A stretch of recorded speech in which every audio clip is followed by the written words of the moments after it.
Hello there. I'm Dr. Amelia Wright, and I've been working in relationship counselling and sexual health for over 25 years now. I've had my practice in various places across Britain, from a small clinic in Manchester to consulting rooms in London, and I can tell you something that might surprise you. The men who walk through my door in their 60s, 70s, even their 80s, they all share one common worry. They believe their days of truly pleasing a woman are behind them. I understand why you might feel that way. I really do. Your body doesn't respond the way it used to. Perhaps you've noticed your stamina isn't what it was when you were 30. Maybe you've lost a bit of confidence along the way, had a relationship that didn't work out, or you've simply convinced yourself that this part of life is finished for you. I've heard it all, and I want to tell you something important today. You're wrong. Not only are you capable of bringing pleasure to a woman at your age, but you actually possess advantages that younger men simply don't have. Now, I know some of you watching this might be thinking, what's the point? Relationships at my age are nothing but trouble. Too much effort, too much money, too much energy, and if it goes wrong, it's absolute hell.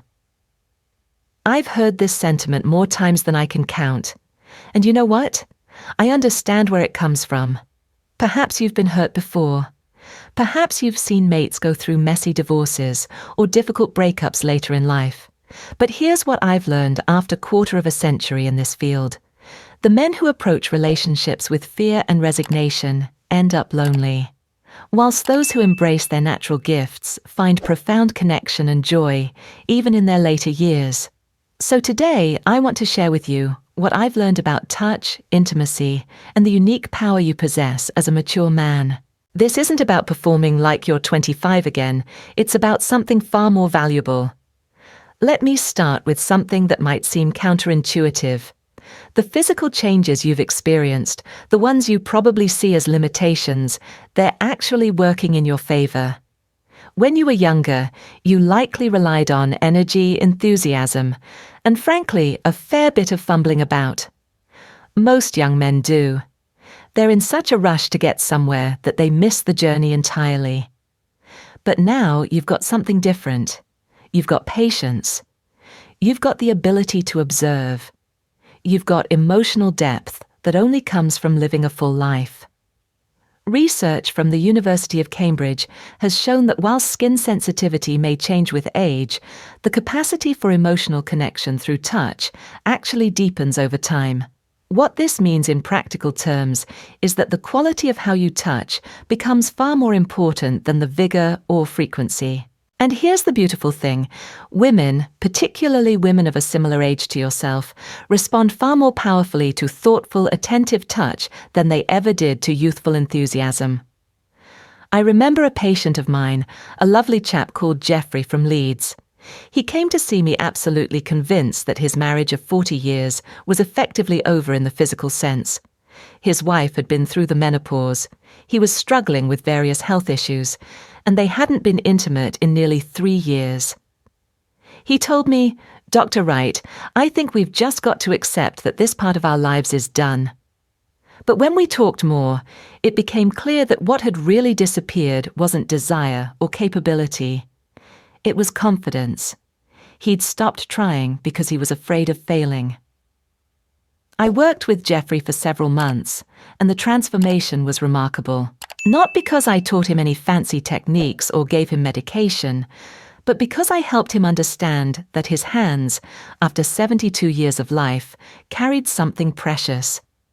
They carried reassurance, warmth, and the accumulated wisdom of a lifetime. His wife later told me that when he finally touched her again, really touched her with intention and care, it felt like being held by someone who truly knew her. That's the power you have. Now, let's talk about something that trips up a lot of men, regardless of age. Most blokes focus entirely on where to touch. They think there's some secret spot, some magic button that will produce instant results. I blame films and magazines for this, honestly. They've created this idea that women are like complicated machines, and if you just find the right lever to pull, everything works perfectly. That's absolute rubbish. The truth is, it's not about where you touch, it's about how you touch. A woman who's been around the block a few times, who's lived a full life like yourself, she's not looking for someone to press her buttons. She's looking for someone to connect with her. She wants to feel cherished, valued, and safe. And that comes through in the quality of your touch far more than the location. I had a colleague at the University of Edinburgh share some fascinating research with me a few years back. They found that slow, gentle, intentional touch activates completely different neural pathways than quick, goal-oriented contact. The brain actually releases oxytocin, sometimes called the bonding hormone, in response to caring touch. But here's the key. The brain can tell the difference between touch that's genuinely caring and touch that's just going through the motions. You can't fake it. Women, in particular, are remarkably attuned to this difference. So what does caring touch actually look like? Well, it starts before you ever lay a hand on anyone. It starts with preparation, and I don't just mean physical preparation, though we'll get to that. I mean creating the right atmosphere, the right mindset, the right conditions for connection. Think about it this way. When you have someone round for dinner, you don't just throw some food on a plate and shout, "Grubs up," do you? No, you set the table nicely, maybe light a candle, put on some pleasant music, make sure the room's tidy and welcoming. You create an environment that says, "I've made an effort because you matter to me." Intimacy works exactly the same way. Lighting matters more than you might think. Harsh overhead lights are nobody's friend, especially as we get older. Soft, warm lighting, perhaps from a bedside lamp or even candles if you're feeling romantic, creates a sense of safety and privacy. Music can help too. Something gentle and unobtrusive that masks those little sounds we all become self-conscious about. The temperature of the room matters as well. Nobody relaxes when they're shivering. But perhaps most important is verbal preparation. And this is where I see men go wrong, time and time again.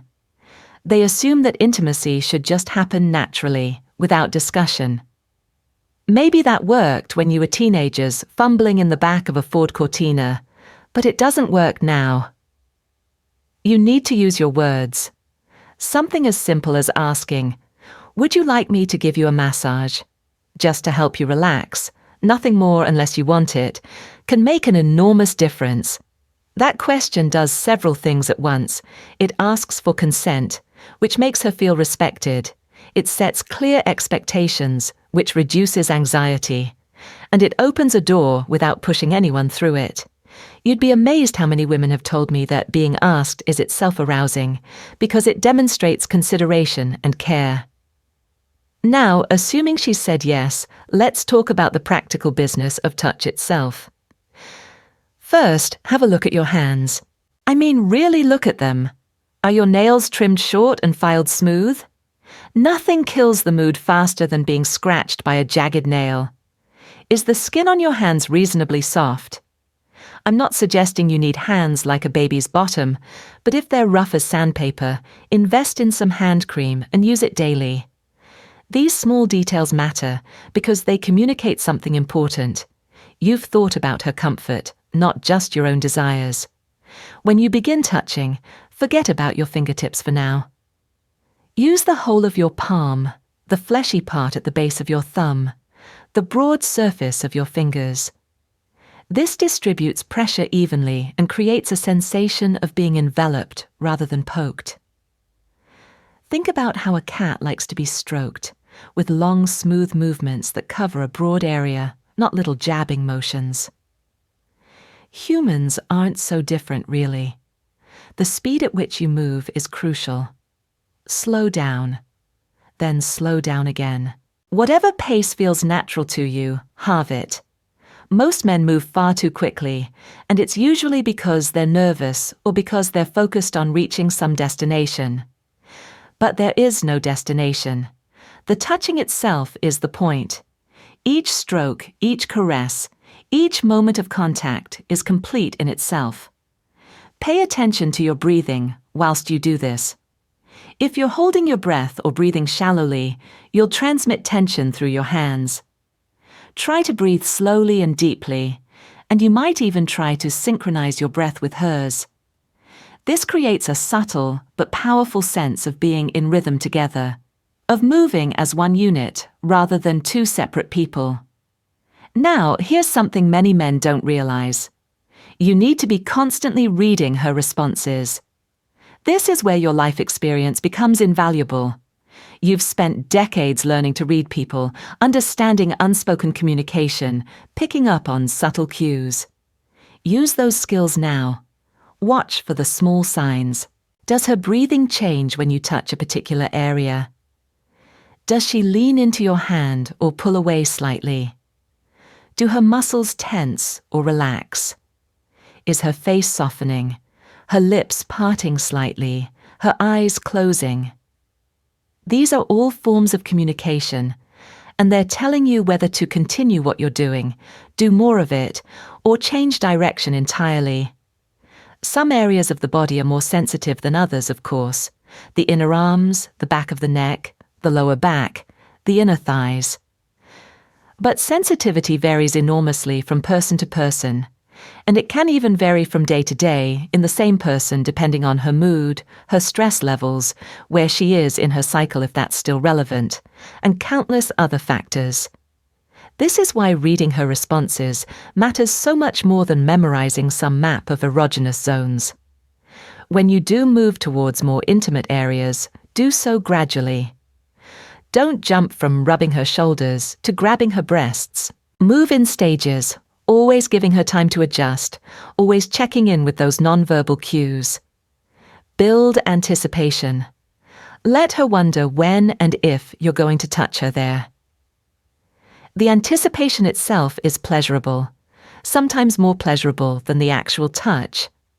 And speak to her. Not constantly, not in a way that breaks the spell, but occasionally. Is this nice? Would you like more of this? Tell me what feels good. These simple questions serve multiple purposes. They gather information, yes, but they also demonstrate that her pleasure matters to you. They give her permission to ask for what she wants, and they create a sense of partnership, of working together towards mutual enjoyment rather than one person performing for another. Let me tell you about some common mistakes I've seen, so you can avoid them. The first and most damaging is rushing. The moment you start thinking about the end goal, about getting somewhere specific, you've lost the plot entirely. Women can sense when a man is rushing towards his own agenda, and it makes them feel like objects rather than partners. This isn't a race. There's no finish line. Every moment of genuine connection is valuable in itself. The second mistake is rigidity, following some script you've read or some routine that worked once before. Every encounter is different. Every person is different. Hell, the same person is different from one day to the next. You must be flexible, responsive, willing to change direction based on what's actually happening rather than what you expected to happen. The third mistake is silence. I don't mean you need to provide running commentary, but complete silence is disconcerting. A murmur of appreciation, a soft word of endearment, even just a contented sigh lets her know you're present, engaged, and enjoying yourself. It creates connection. Total silence makes her feel like she's being examined rather than appreciated. The fourth mistake is self-focus. Getting so caught up in what you're feeling, or worse, in worrying about your own performance, that you forget to pay attention to her. This is particularly common in men who are anxious about their abilities. They become so preoccupied with their own concerns that they essentially check out mentally. She will notice. She will feel alone, even though you're right there touching her. Stay present. Stay focused on her. Now, I want to address something directly, because I know some of you are thinking it. This all sounds lovely, Dr. Wright, but what about the physical realities? What about the fact that my body doesn't work the way it used to? I hear you, I really do. Here's what I want you to understand. The physical changes that come with age, including changes in erectile function, are normal. They're not failures. They don't mean you're broken or useless. They simply mean that the form intimacy takes might need to evolve. And that evolution can actually lead to richer, more satisfying experiences for both of you. When penetrative sex becomes less reliable or less comfortable, other forms of intimacy often become more important. And many women, if they're honest, will tell you they sometimes prefer these other forms anyway. The extended touching, the massage, the oral pleasures, the simple act of being held and stroked. These can be deeply satisfying in ways that brief, goal-oriented intercourse often isn't. I worked with a couple in their late 70s, Margaret and Harold, who told me their intimate life had actually improved since Harold stopped being able to maintain reliable erections. Before, Margaret told me, it was always about the main event. Everything else was just warm-up. Now everything is the main event. He touches me for hours sometimes. I've never felt more loved. Harold, for his part, said he discovered pleasures in giving that he'd never experienced when he was focused on his own performance. This is the secret that many younger men don't understand. Intimacy isn't diminished when you remove performance pressure. It's enhanced. When you stop worrying about achieving some specific outcome and start focusing simply on connection and pleasure, something magical happens. You become present. You become attentive. You become the kind of lover that women actually want, regardless of what's happening or not happening below your belt. So let me summarize what I want you to take away from our time together. First, your age is not a limitation. It's an advantage. You have patience, wisdom, emotional depth, and the ability to truly see and respond to another person. These are gifts that younger men simply don't possess. Second, the quality of your touch matters infinitely more than technique or location. Touch with intention, with care, with genuine desire to connect, rather than to perform. Your hands can communicate love and appreciation in ways that words never can. Third, create the conditions for intimacy. Take time with the environment, with verbal preparation, with building anticipation. Don't rush. There's nowhere to get to. The journey is the destination. Fourth, read her responses constantly and adapt accordingly. Every woman is different. Every encounter is different. And your ability to respond to what's actually happening is what separates a good lover from a mediocre one. Fifth, let go of rigid expectations about what intimacy should look like. If traditional forms of sex are no longer easy or comfortable, explore other forms with curiosity rather than disappointment. You might discover pleasures you never knew existed. And finally, remember this: the desire for connection, for touch, for intimacy doesn't expire. It doesn't have a use-by date. You are not too old for this part of life.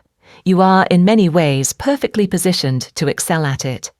I've spent 25 years helping people navigate their intimate lives, and I can tell you with absolute certainty that some of the best lovers I've ever heard about were men in their 60s, 70s, and beyond. Men who had stopped trying to prove anything and started simply being present. Men who had accumulated enough life experience to truly understand that another person is a miracle, deserving of attention and care. Men who had discovered that the greatest pleasure often comes from giving pleasure to someone you care about. You have it in you to be that kind of lover. Your hands already know how to comfort, how to reassure, how to communicate tenderness. You've been doing it for decades, whether you realized it or not. Every time you've touched a loved one's face, held a friend's hand, stroked a child's hair, you've been practicing. Now it's time to bring all of that experience, all of that accumulated human wisdom, into your intimate relationships. Don't let fear hold you back. Don't let past disappointments convince you that the future must be the same. And don't let anyone, including that critical voice in your own head, tell you that your best days are behind you. They're not. In this arena, your best days might well be ahead of you. Thank you for spending this time with me today. If you found any of this helpful, I'd be grateful if you'd consider subscribing to this channel. I'll be sharing more insights about relationships, intimacy, and well-being in the months to come. And please, if you feel comfortable doing so, leave a comment below. Share your own experiences, your questions, your concerns. You might be surprised how much your story could help someone else who's going through the same thing. Until next time, take care of yourselves and each other.